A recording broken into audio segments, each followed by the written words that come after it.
The Little Prince, Chapter 5. As each day passed, I would learn, in our talk, something about the Little Prince's planet, his departure from it, his journey. The information would come very slowly, as it might chance to fall from his thoughts.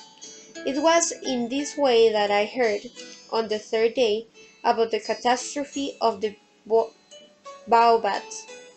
This time, once more, I had the sheep to thank for it, for the little prince asked me abruptly, as if seized by a grave doubt, "It is true, isn't it, that sheep eat little bushes?"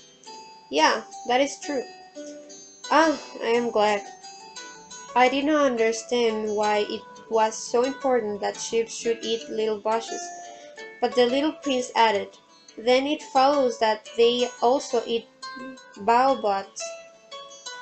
I pointed out to the little prince that baobabs were not little bushes, but on the contrary, trees as big as castles, and that even if he took a whole herd of elephants away with him, the herd would not eat up one single baobab. The idea of the herd of elephants made the little prince laugh.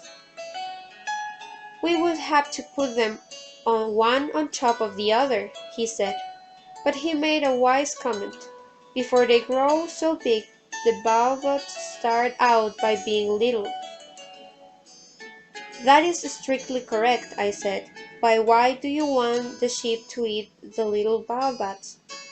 He answered me at once, "Oh, come, come," as if he were speaking of something that was self-evident, and I was obliged to make a great mental effort to solve this problem, without any assistance.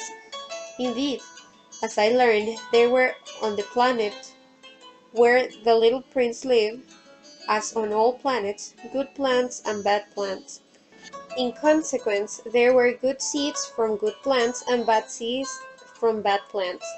But seeds are invisible.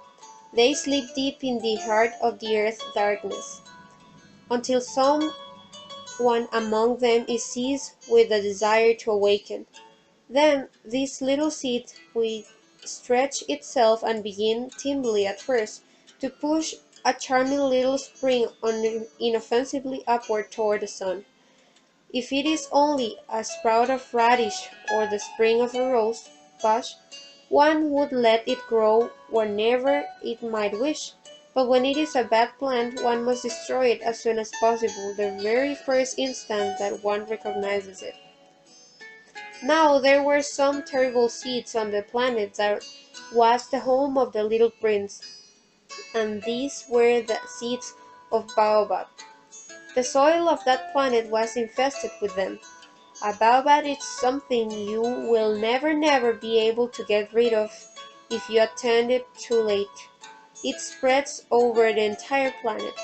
It bores clear through it with its roots, and if the planet is too small and the baobabs are too many, they split it in pieces.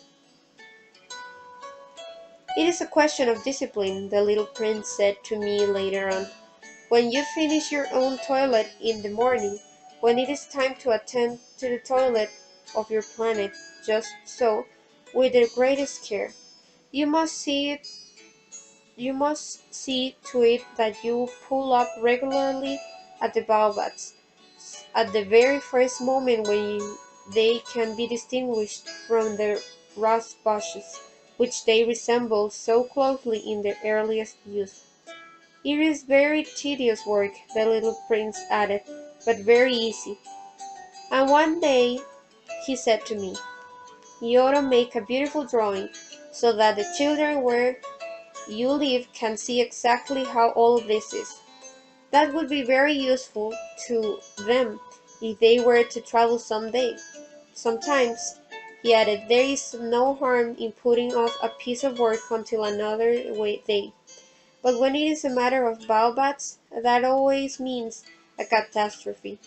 I knew a planet that was inhabited by a lazy man. He neglected 3 little bushes.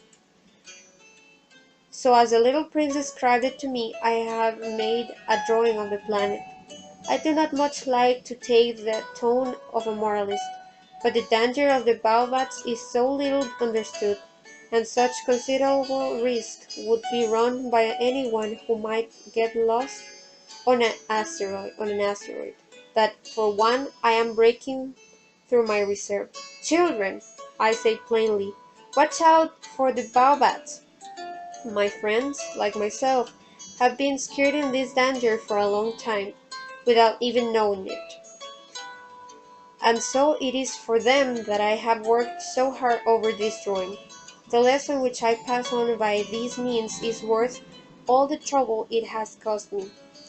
Perhaps you will ask me, why are there no other drawings in these books as magnificent and impressive as this drawing of baobabs? The reply is simple. I have tried, but with the others I have not been successful. When I made the drawing of the baobabs, I was carried beyond myself by the inspiring force of urgent necessity.